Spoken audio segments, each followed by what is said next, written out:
Hello, this is Robert Rickover at Body Learning, and today my guest is Jano Cohen, who is an Alexander Technique teacher in Philadelphia. She also is a long-term student of the Yang style Tai Chi with Maggie Newman, who is a senior student or is a senior student of Chang Man Ching, and she's been uh, involved with Tai Chi for a great many years. And we're going to talk today about how the Alexander technique could be useful for people who are learning or teaching Tai Chi. Jana, welcome to the show. Hello, Robert. Thank you for having me on. Well, thank you for taking the time to do this. Could you begin by giving our listeners a short definition or description of the Alexander technique? The Alexander technique was a method that an actor discovered helped him reduce the tension in his body and learn to use it in a way that didn't hamper his ability to perform acting in his case or other tasks.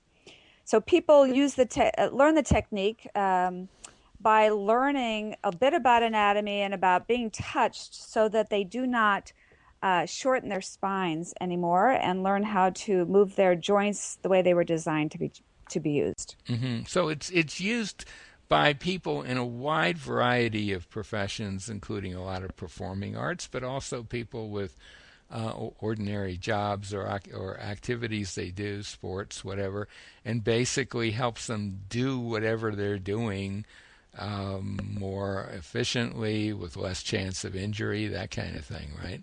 Exactly. Now, how does that specifically apply to Tai Chi? Well, Tai Chi is a martial art that is practiced upright on your feet, on your legs. Mm-hmm. And while it's very relaxing and it's got its own benefits to circulation and balance and relaxation, sometimes people have some trouble practicing it without pain in their knee joints or kind of learning to be able to do the movements well, because people in their daily lives are stiff, or they have a lot of stress so that they tense things up, or they use poor body mechanics when they're driving, sitting at a computer, or playing sports. And so they come to Tai Chi with their bodies a bit twisted up and tight. So Alexander can help them undo these tension habits, release their legs, line up their joints so that when they do Tai Chi, it's actually in better alignment and in a state of being that, will really work. Yeah, and I wonder, I've talked about this with people concerning yoga a lot. Of course, quite a different thing from Tai Chi, but the Tai Chi owes its origins are in the Orient, right? It's China, I suppose, mainly. It's China, yes. And the culture in which it originated, maybe one could make an argument that people there had, in some ways, a more efficient body mechanics than a lot of people in modern Western cities do. Would you hold that? Would you give that any credence? That idea that it's taking a movement method that grew up in a situation where people generally had better use of themselves, and so maybe for Westerners a little remedial work on themselves would be useful. Do you see it in that way at all? I had never thought about that, but the background for Tai Chi is that the originators of Tai Chi were monks at one point. Mm-hmm. And so they lived a life of meditation, and I don't know, much about their body types or what was going on there. Mm-hmm. But I know I can just sort of extrapolate from our modern day lifestyle where we're sitting at computers hunched over laptops. We're sitting at terrible desks all day when we're students and at a young age, and we're not squatting anymore, to lift things. So we're kind of inactive. And I think that the martial arts really require that kind of free flow of movement in your body that you don't get when you're sitting at a computer. So getting that back, getting any help back with that will take us back to either a similar way of moving that those monks did, or just as we might have as children. Hmm. I have another Alexander Technique colleague who's also quite involved in Tai Chi, and wrote a paper about how the technique could help with Tai Chi. And he got a lot of flack about that from some people in his Tai Chi community. The feeling was that Tai Chi was a kind of its own system, and what is it that something like the Alexander technique could bring to bear that wasn't already there? Could you address that at all? Well, just because the principles are shared, and the fact that you need to have an elongating spine when you do Tai Chi, and that you need joints that are free. You want to integrate your body so it's not twisting, so your nose, chest, and navel are facing the same way, that you're using natural breath. This is the same, as the Alexander technique. However, the issue is just because you know what you're supposed to be doing doesn't mean you actually physically can do that, because what Alexander discovered was that our habits are unconscious, and that in order to change a habit, you have to first know what you're doing. And an Alexander technique teacher not only helps you figure out what you're doing, but can help you change it with touch, which you do not receive in a Tai Chi class. Hmm. So if you naturally buckle your knee inward when you're standing on it, Hmm. on a foot, and you need to have your weight balanced between the inside and the outside of your foot, and your heel and the ball of your foot, and just because you may not even realize you're not doing that you have more weight on the ball of your foot on the inside or something. And an Alexander teacher can point this out to you. And then with the touch, and with the use of mirrors and touch and constant repetition, you can educate yourself to move your knee over your second toe with your weight going between those 3 points in your foot without effort. And taking that specific example, do you think that's something that possibly even a very good Tai Chi instructor might not see in quite that same way? I think it's very rare for Tai Chi teachers to get that pointed in their observations with their students. They see the Hmm. overall effect. In most cases, I wouldn't say all Alexander Technique teachers. My Tai Chi teacher, Maggie Newman, often will use her hands to help correct someone's alignment, and really does speak to some of these issues, but she's rather unusual. She Hmm. was a modern dancer and had some other background, but I think in most Tai Chi classes, I see a lot of imitation going on, Hmm. where you just Hmm. follow the instructor.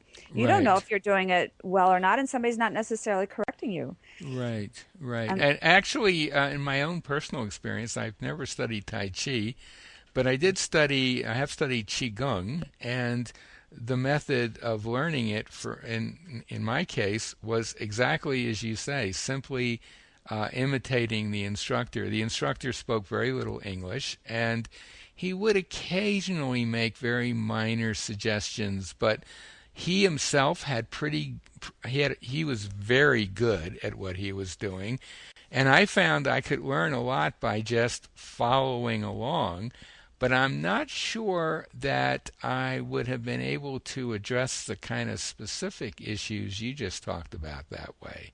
yeah, That might be the difference. And I guess also we should say that Alexander teachers are very good at observing people and uh, seeing patterns of posture and movement that most people probably wouldn't notice. They might notice the result of it.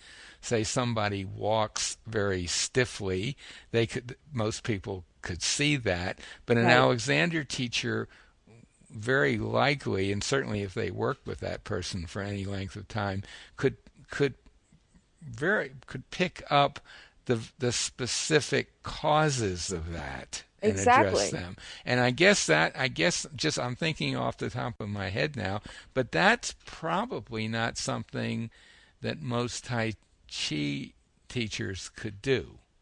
No, in fact, most Tai Chi teachers are not really taught to teach per se. You know, Mm-hmm. you learn the movement and then you're able to teach the movement, but you're not really teaching people to solve physical problems in themselves. That's not part of the pedagogy. Mm-hmm. Um, and there's something specific too I wanted to address, which is that a lot of times, and this is even with very highly skilled Tai Chi practitioners, there's a confusion with releasing down into the ground and collapsing the spine, which is not really what it's supposed to be. Mm-hmm. But there is, you know, and so sometimes even in the modeling, that you'll Mm-hmm. see someone kind of softening downward, they're kind of seem kind of rounded. Mm-hmm. And so Westerners will imitate that, and then they run into trouble. Now, sometimes people can do that, and it's really not injurious. You know what I mean? Sometimes Mm-hmm. people are really relaxed and they slump, and it's Mm-hmm. okay. It doesn't bother them. But Mm-hmm. in other people, when they do that, then they run into back pain and knee pain and all kinds of problems.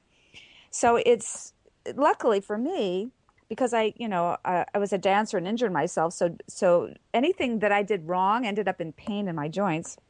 But my teacher uh, studied, with Cheng Man Ching, and he in particular worked with a very erect posture and a very fluid movement in all of his joints without any force.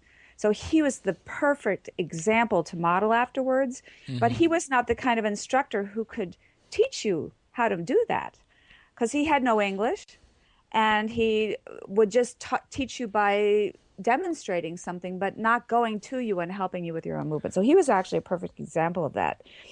But it's even worse when there's the teacher is, got a more slumped down posture and their pelvis is tucked under and so forth. And that can lead to real problems in the long run. I guess it's a bit analogous to learning, let's say, learning a musical instrument from a teacher who is a really good player of that instrument.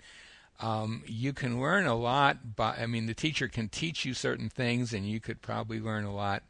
You will learn a lot by imitating their patterns of movement, but that teacher may not be a very good teacher of overall coordination. It's kind of a bit much to expect a violinist to also be a good teacher of coordination and balance. Exactly. And Exactly. maybe that's that analogy would hold true for Tai Chi as well. That I would. someone be a spectacularly good practitioner of Tai Chi, but not necessarily the best person to help a student overcome a specific issue that's getting in their way. Right. Yeah, that's it. And I just want to get back just for a second before we come to an end to this question of the culture in which it originates. As you said earlier, that it was monks who originally started doing Tai Chi, right? Yes. That And got the first form of it. the Yes. first forms. And um, possibly, of course, we don't really know because we're going back into the sands of history here, but it's quite possible that they themselves were pretty self aware and in a way that most people aren't. That's a good And point. so, I would say Alexander teachers, well, we're not monks, that's for sure, but we do tend to be aware of things, of movement, postural patterns in ourselves and in others in a way that most people aren't. So I'm not saying we're bringing monastery life back to Tai Chi, but we're bringing an aspect of awareness that might be missing. Well, exactly. And, As and Tai it's. Chi is actually supposed to be a moving meditation. Hmm. And so the more awareness you can bring to yourself as you're moving enhances that. And that is, again, why my particular teacher is a spectacular example because she really uses the opportunity of studying Tai Chi to make everyone pay attention to what they're doing and to improve what they're doing. Hmm. And I wanted to bring up another benefit, Hmm. which is the idea of Tai Chi is that you're moving, you're have an idea about what you're doing, and it moves the energy in your body, which then moves your body. Now, so what we're essentially doing with Tai Chi is moving energy through it, building energy, and coming into balance.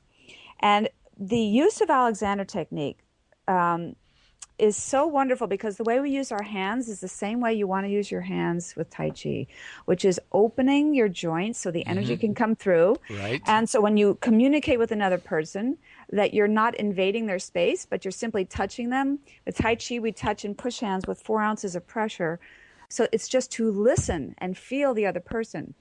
So any tension you have in your arms and your hands is going to block that.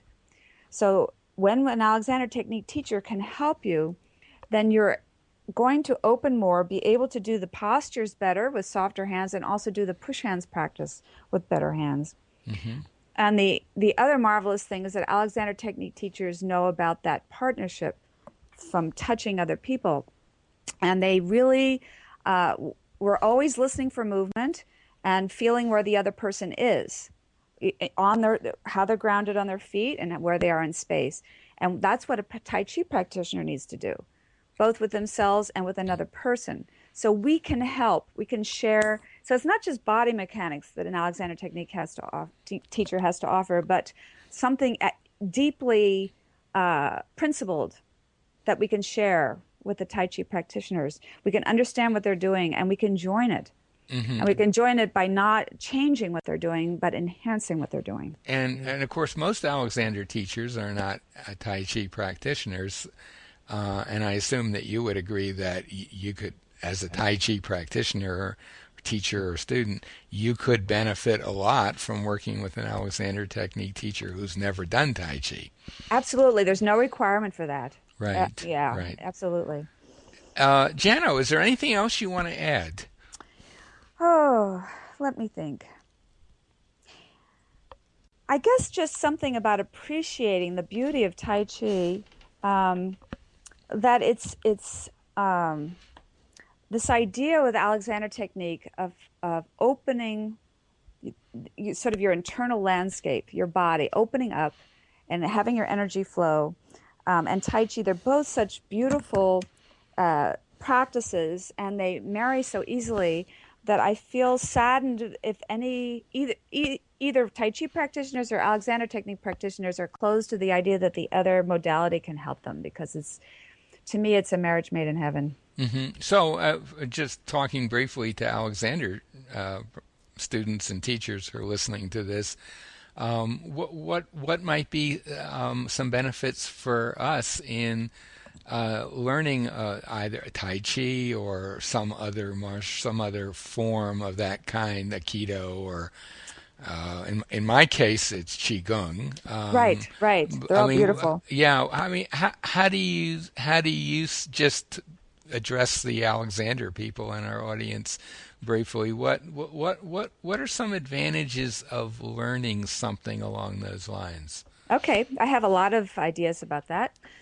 One is that we all need to move. It's very easy to get static, hold postures, you're sitting, you're standing, or to get oriented towards certain limited movements, even if you practice hands on the back of the chair or lunge or how often do you do that, for yourself? You may be standing and helping other people do it, but you're not necessarily moving yourself. So we all need movement. It's healthy for us, gets our own energy moving, and then it also helps us empathize with the people that we're helping. So if we're moving and used to moving and paying attention to our own movement, then we will certainly understand what other people are doing more. Another aspect is learning to move with another person. So when you practice a martial art, you learn to be responsible for your own body weight and your own movement, and get it going. And then you work with another partner, and so it's more dynamic. Hmm. It's not a teacher situation, but it's a dynamic interaction back and forth.